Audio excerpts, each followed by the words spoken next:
¿Qué tal? Muy buenas noches y bienvenidos un día más a la segunda dosis de Periodista Digital en este viernes día 19 de mayo. Ya saben, yo lo repito todas las semanas, que los viernes hacemos un programa un poco distinto en el que pues, hacemos alguna entrevista especial o recuperamos algo de algún programa de la semana. En esta ocasión, lo que evidentemente no puede faltar es el repaso del director de Periodista Digital, Alfonso Rojo. Vamos a verlo. Déjense de polladas, de soñar con un PSOE que no existe y de matizar entre sanchismo y socialismo. El Partido Socialista Obrero Español, sus varones autonómicos, sus alcaldes, sus dirigentes y la inmensa mayoría de sus fanáticos militantes no tienen remedio.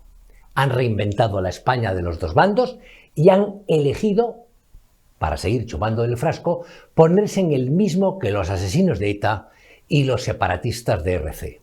No hace mucho les dije que tengo meridianamente claro que España empezó a joderse hace 2 décadas cuando, montado en la onda expansiva de los bombazos del 11M, el inefable Zapatero entró en la Moncloa. Ese fue, en mi opinión, el momento en que las cosas que iban razonablemente bien se torcieron y comenzamos a despeñarnos hacia la gilipollez y el sectarismo. La certificación de la jodienda, el instante en que esta panda pone la guinda a su apestoso pastel, se está produciendo justamente ahora, en vísperas de las elecciones del 28M. Más allá de la infamia que supone la presencia de terroristas en las listas electorales y de escuchar a la Fiscalía de Lola Delgado, la que, jaleada por Baltasar Garzón, se cachondeaba de la mariconería de Marlaska delante de Villarejo y unos comisarios comilones, anunciar que Bildu es una formación política democrática, lo que estamos viendo en las últimas horas es la exhibición impúdica de la alianza definitiva e irreversible entre el PSOE y los enemigos de España.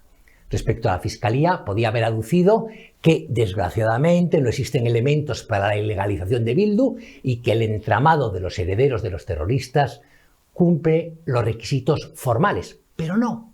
Ha optado, cumpliendo órdenes, por usar el término democrático para tener así un titular en los telediarios. Volviendo a lo esencial, que son el PSOE y sus aliados, socios, cómplices y compinches, lo que ha dejado claro Sánchez estos días es la naturaleza del proyecto socialista, presente y futuro.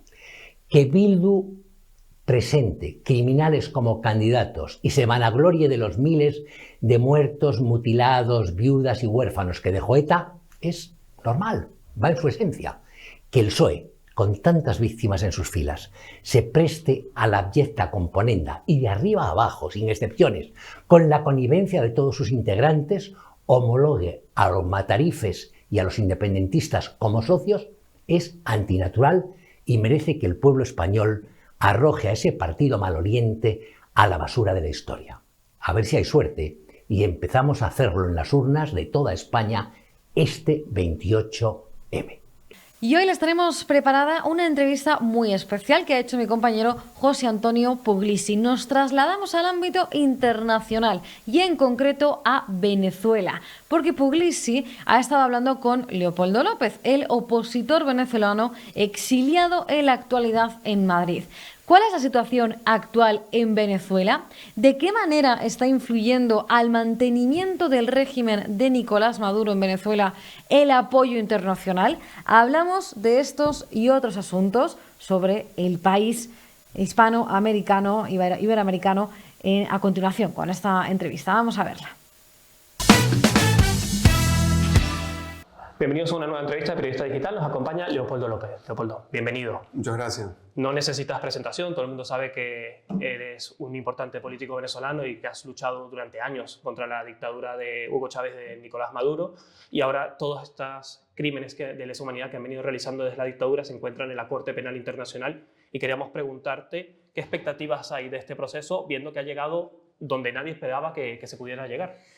Mira, lo primero que hay que resaltar es qué significa este proceso. Este es un proceso que se le abre una ventana a los venezolanos, a las víctimas de la dictadura, para conseguir la justicia que fue denegada en Venezuela. Y se abrió una investigación para determinar en el periodo de 2014 hasta la fecha de la responsabilidad de Nicolás Maduro por crímenes de tortura, de persecución, de detenciones arbitrarias, de encarcelamiento, de manipulación de la justicia, de violaciones sexuales y de asesinato. Y estamos hablando de miles de víctimas. El caso llegó a una fase en la que se le abrió la oportunidad a las víctimas para que presentaran sus casos de manera, por supuesto, privada, pero con detalles de lo que ocurrió en cada uno de ellos. Y el caso Venezuela, en la historia de la CPI, es el que ha registrado más víctimas en ningún caso. Este es el primer caso de la CPI en el continente americano, en contra de un mandatario. Y es el caso que ha registrado mayor número de víctimas en esta fase del proceso. El que le sigue es Afganistán, que tiene un poco más de 2.000. Venezuela, que son unas 8.000, si no me equivoco. 8.900 personas están representadas en esa acusación por los crímenes que dije anteriormente. ¿Qué significa crímenes de lesa humanidad? Significa que son violaciones a derechos humanos que se aplican de manera sistemática y recurrente y que además tienen un lineamiento muy claro, jerárquico, de cómo se ordenan estos crímenes. Y es por eso que los responsables de estos crímenes está a la cabeza Nicolás Maduro y luego está su máquina de represión que tiene, por un lado, el brazo represivo, policial, y por el otro lado está el brazo judicial. Y los informes relatan y describen la manipulación de la justicia y también la represión por parte de los cuerpos de seguridad de Maduro. Y señala incluso personas directamente responsables.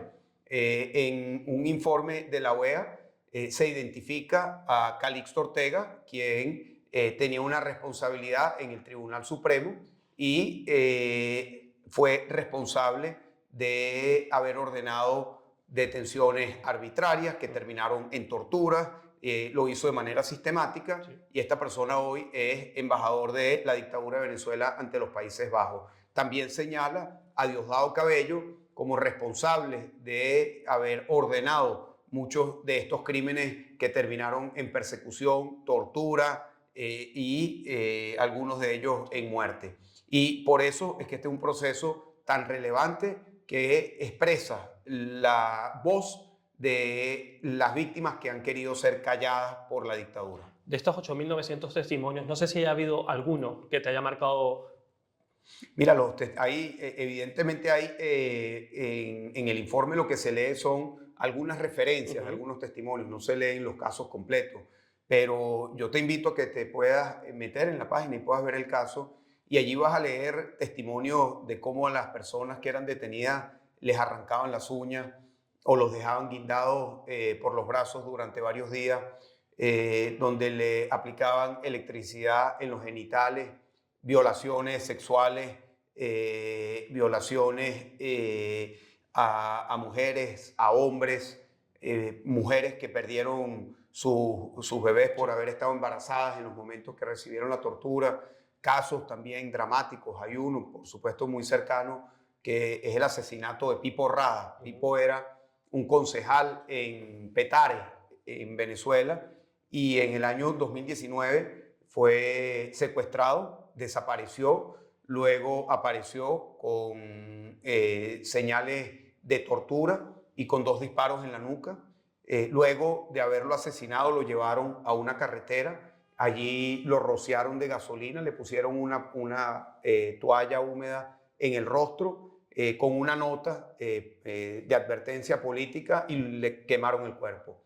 Y ese es uno de los tantos casos que están reflejados en este proceso de la Corte Penal Internacional. Veamos que Calixto Ortega, a pesar de estar mencionado en estos informes, forma parte del cuerpo diplomático de la dictadura venezolana. También vemos que la hermana de Diosdado Cabello forma parte del consulado que se encuentra en País Vasco y queríamos preguntarte, porque vimos que en Washington decías que la dictadura de Maduro se mantenía mucho por sus alianzas internacionales. Quería preguntarte en Europa si España formaba parte de uno de esos países que estaba ayudando a permanecer. Mira, yo creo que todo lo respondo con todo el respeto, pero como venezolano tengo una opinión muy clara sobre esto. Yo veo con preocupación el proceso de blanqueamiento diplomático que está en marcha en España y en otros países de Europa y otros países de la región, en donde se ha buscado normalizar la relación con la dictadura, favorecer intereses económicos, invisibilizar a las víctimas y buscar un horizonte de muy largo plazo para que se produzca el cambio político. Yo, por supuesto, no estoy de acuerdo con esa política y espero que pueda haber más bien un acompañamiento a que se dé la libertad y la justicia en Venezuela, que solo se puede dar a través de un proceso democrático, que es lo que nosotros esperamos con las elecciones. Juan Guaidó mencionó específicamente al señor Zapatero como una de las personas que están ayudando a hacer lobby a favor de Nicolás Maduro, tanto en España como en el extranjero. Y quería preguntarle su opinión, si usted considera que realmente Zapatero es una figura importante para el régimen dentro y fuera de España. No, yo creo que sí lo es, yo creo que sí lo es sin duda alguna. Creo que es muy activo en su política de blanquear a Maduro. Es decir, si alguien ha sido activo en esa política desde hace años, ha sido el expresidente Zapatero. Y lo hace por distintos caminos. Uno de los caminos que está impulsando recientemente es el de darle un apoyo y visibilidad y abrirle puertas a supuestos candidatos que no representan el cambio político para que sean recibidos acá como voceros de la oposición. Y digo esto porque son personas que abiertamente ya han dicho que no participarán y que boicotearán el proceso de las primarias que se está haciendo. Sí. Y eso evidentemente es la política de Maduro. Eso evidentemente es lo que busca Maduro. Maduro busca tener unos 3, 4 candidatos que busquen dividir, sí. Les da apoyo económico, apoyo político, apoyo diplomático, para buscar dividir a los sectores alternativos, a los sectores de la democracia, que en todo su espectro diverso estamos participando en el proceso de primaria. Nada se hace por gratis, y es verdad que a Piedad Córdoba en una entrevista se le escapó que Zapatero podría tener una mina de oro en Venezuela. No sé si ustedes conocen realmente los negocios que podría tener el expresidente socialista en Venezuela. No, de eso no tengo mayor información, y bueno, si Piedad Córdoba pues lo dijo, pues, que ella responda si eso es cierto o no. Yo no tengo mayor información de eso. Vale, sobre las primarias quería preguntarle. Existen muchas dudas en Venezuela, es verdad que nos hemos enfrentado a muchísimos procesos electorales y el venezolano va con cierto resquemor, ciertas dudas sobre la posibilidad de tener unas elecciones transparentes. Quería preguntarle si realmente considera que en Venezuela existen las condiciones actualmente o se puedan llegar a obtener para tener unas elecciones presidenciales transparentes. Mira, no las hay, no hay condiciones en estos momentos y precisamente eso es lo que se está buscando a través de un proceso que hasta ahora no ha dado ningún resultado, que es el proceso de México. Sí.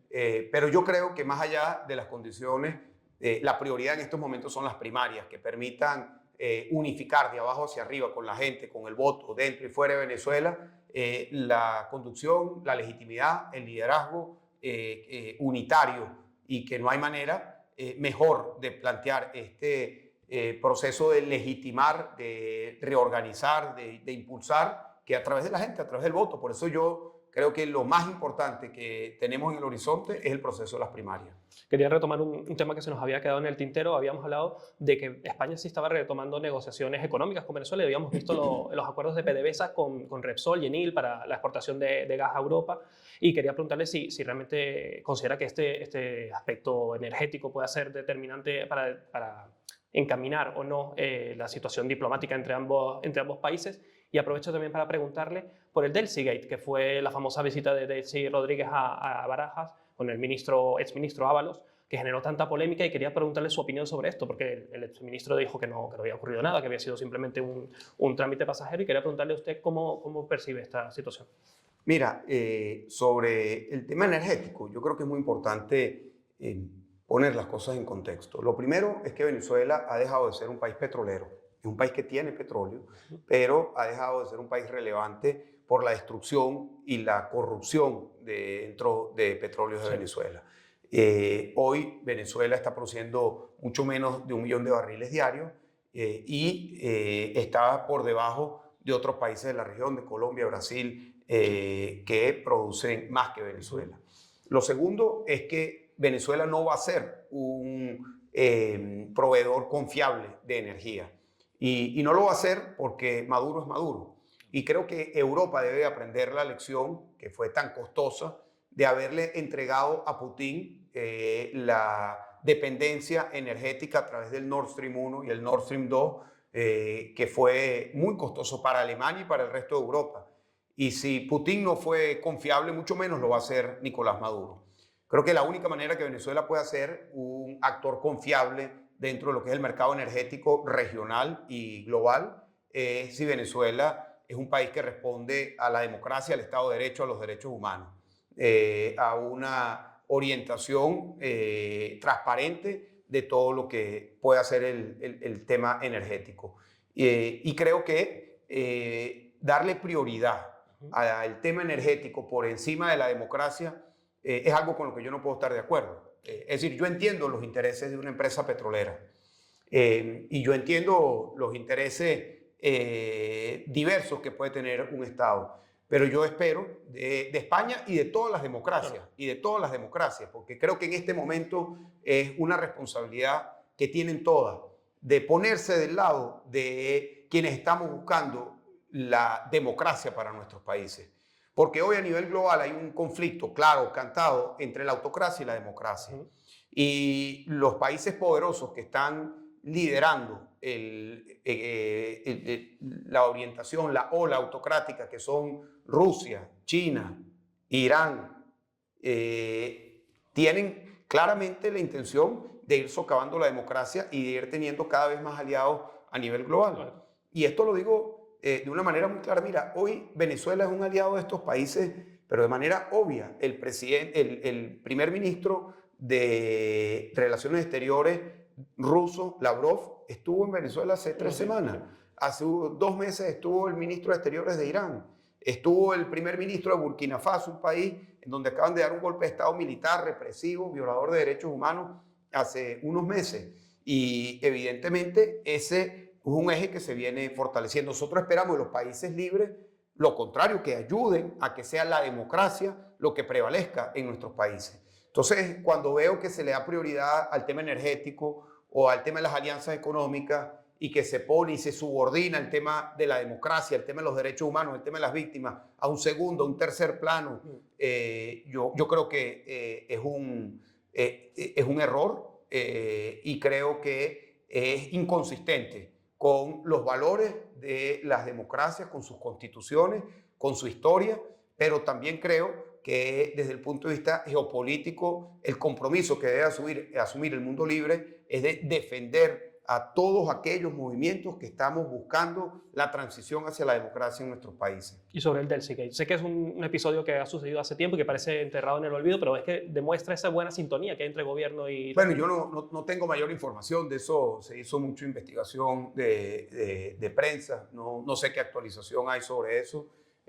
Simplemente creo que es uno de tantos casos de cómo se maneja de forma oscura, medianoche, de manera nunca transparente y siempre corrupta la dictadura de Nicolás Maduro. Quería ponerle énfasis en un aspecto que quizás pueda parecer de política nacional, pero no lo es, y sabemos que Yolanda Díaz ha creado su nuevo partido, Sumar, y una de las grandes críticas que se ha hecho es el cariño que ella mostró hacia Hugo Chávez en el momento de su fallecimiento, y se le atribuye eso, que tiene un pensamiento muy bolivariano, y quería preguntar si usted ve representado ese pensamiento bolivariano en la política en Yolanda Díaz. Mira, no he seguido con detalle la política y lo que ella plantea. Lo que sí te puedo decir es qué significa añorar al chavismo, qué significa estar en sintonía con lo que representa el chavismo, lo que representa Nicolás Maduro.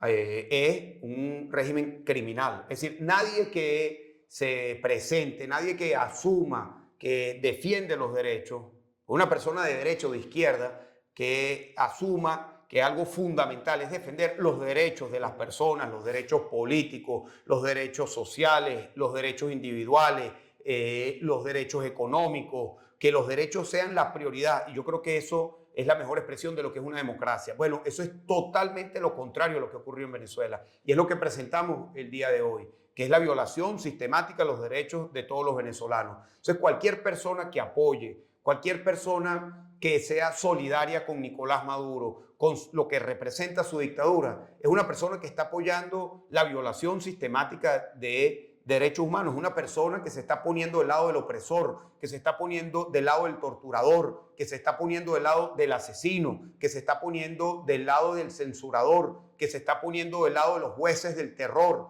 Eso es lo que significa estar vinculado a la dictadura de Nicolás Maduro. Y por supuesto que nosotros estamos muy claros que esta es una lucha que ya sale de la posibilidad de que solo los venezolanos en Venezuela tengan la capacidad de salir de la dictadura. ¿Y por qué digo esto? Porque la principal razón por la que Nicolás Maduro está en el poder es por el tipo de apoyo que recibe internacional. Un apoyo que se traduce en darle lubricante a todas sus cadenas de tráfico de la cocaína, que se traduce en la extracción ilegal del oro de Venezuela, que se traduce en toda una comercialización oscura, opaca, corrupta del petróleo venezolano, todo lo que es una economía del contrabando, con unas estructuras que son responsables de todos esos crímenes. Eso es lo que está hoy ocurriendo en Venezuela y nosotros esperamos que pueda haber un compromiso muy claro para que Venezuela pueda transitar hacia la democracia, y en cada uno de esos pilares lo apoyan distintos países: Irán, Rusia, Turquía, China, y nosotros pues esperamos que de este lado pues exista el compromiso de avanzar hacia un espacio que es lo que añoramos los venezolanos: elecciones libres, Estado de Derecho, democracia, respeto a los derechos de todos los venezolanos, y para eso necesitamos el apoyo de España, de Europa, de los Estados Unidos y todos los países democráticos. Para terminar, dos preguntas muy concretas. La primera, ¿ha sentido o ha recibido algún tipo de presión política o personal estando fuera de Venezuela, estando precisamente en España? Y la segunda, ¿a qué escenario se tienen que atener o prever que van a ocurrir los venezolanos en los próximos meses hasta las elecciones? Mire, yo no había tenido ningún episodio hasta la semana pasada. Estuve en una conferencia en Copenhagen Summit for Democracy, y el día lunes, alrededor de las 6 de la tarde, a mí me toca presentar a una líder, activista, mujer de Irán, Masih Alinejad, sí, quien es cofundadora del World Liberty Congress, una iniciativa que hemos venido impulsando. La presento a ella y luego ella una presentación de unos 8 minutos, y justo antes de terminar reventaron las alarmas del sitio donde se estaba haciendo la conferencia.